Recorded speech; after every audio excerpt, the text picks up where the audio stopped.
Butcher, I'm going to show you how to trim a ribeye like we used to trim them before today's young butchers forgot or never were properly taught how to properly trim a piece of meat to cook. So I'm going to show you how to take this beautiful piece of meat that I bought at the grocery store. It's a little off color because I froze it, and oh my gosh, but I've kind of patted it dry. It looks real nice. It's a nice certified Angus, all good 2-inch thick ribeye. It's going to be wonderful. But it's going to be better when I fix it. Just little things like this little piece of fat hanging out here. We would never send that out to the meat case. The big deal is right here at the end.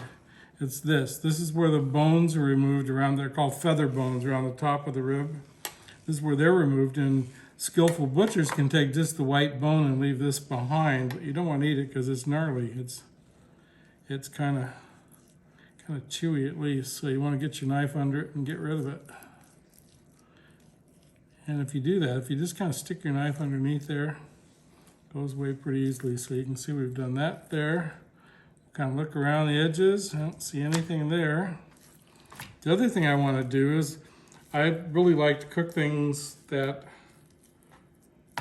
I'm going to eat the whole thing, and I'm really not going to eat that piece of fat. Oh, it's a wonderful little morsel, nor I'm going to eat that. So what I'm going to do, there's a natural seam here. If you just look at the fat, you can push it open, and then you can just kind of push that fat out of the middle. You don't want to take it all out of there. I mean, it's fat after all, it's flavor.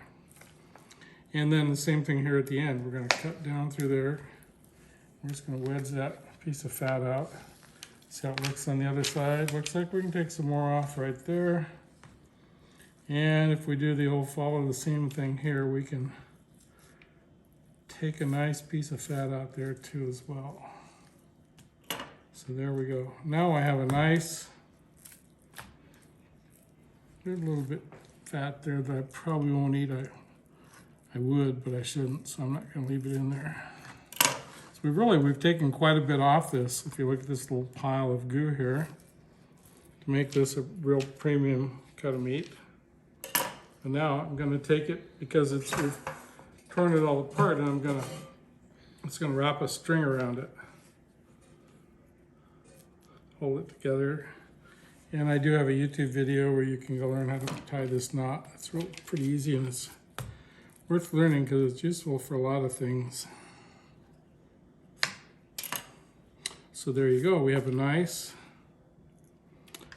beautiful ribeye that we're going to eat the whole darn thing. I'm not going to eat the whole darn thing tonight, but I will eat the whole darn thing eventually. And then what I'm going to do is I'm going to season it, and we'll do that separately, and I'll show you that later. Thank you. Jimmy the Butcher, we're back, and we're going to season up this beautiful hunk of meat. And what we're going to do is we're going to reverse sear it, which means we're going to put it on the grill indirectly at a lower temperature and cook it to about 125 for this cut of meat. And then we'll take it off, and then we'll turn up the grill, and we'll sear it off nicely. Maybe put a little compound butter on the top, or just some butter. So here we go. What we're going to do is we're going to cover it with a bit of olive oil. It's pretty easy. You just kind of rub it all over.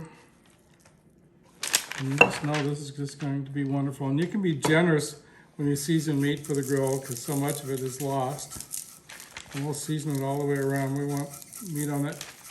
Those tender little bits of fat that we left on there, we want to eat that too. What I'm using is kosher salt. Just kosher salt, and then granulated garlic. And we'll have a pretty light touch with this, but you know, occasionally if you hit it too hard, darn it, it's not a crime. It's a good thing. That looks pretty darn good. So now we're going to wipe our hands off because I can't hold it into the pepper grinder. And we're going to give it a good grind of pepper. And the thought is that you don't add the pepper till the end because the pepper burns when you're grilling meat. Well, with this reverse sear, we're cooking it slowly. We don't need to worry about that. What we're going to do too, what I do now is just putting a ring of pepper on the edge because it's easier to get the pepper to the edge if you just do that. So we can go around like that. We've got the edges all nice. Oh, look at that. Isn't that beautiful? Flip it over and we'll get a little more pepper on this side, and we're ready to go out and put it on the grill. Lots of pepper. I like lots of pepper. And this is fresh cracked pepper is the best. And my setting is coarse. Thanks. We'll see you at the grill. Hi, Jimmy back again. We're going to cook this beautiful hunk of meat on the grill. Can you come around here, Debbie, and look at the thermometer? I'll probably cut some of this out. If not, if you have to watch hold or anything. Oops, sorry. That's our chipmunk trap. We have a problem with a chipmunk. There you go. Temperature check. You just want to get a good close-up of the dial is what you want. Perfect. And you can see we're about 250. We'd like to be about 225. Want to go back and catch the meat again? That's what it's really all about. That's good. We're going to edit this out if we can figure it out. Anyway, so what I have here is a nice digital thermometer. We're going to stick it in the middle like this. And I want to get it right into the heart of the ribeye because that's where it's going to be the most dense. And I have my grill turned off on these right two burners, and that's where we're going to put this in. I'll pick up some extra seasoning on my way to the grill. I'll set that right there. And there's no heat underneath this piece of meat, so it's just going to cook away nicely. And we're going to close it up and forget about it for a while. It's at 66 degrees now. It's been sitting out for a little while. And when it hits 125, which surprisingly won't be all that long, we're going to take it out and sear it off and eat it. See you soon. Ready? Okay.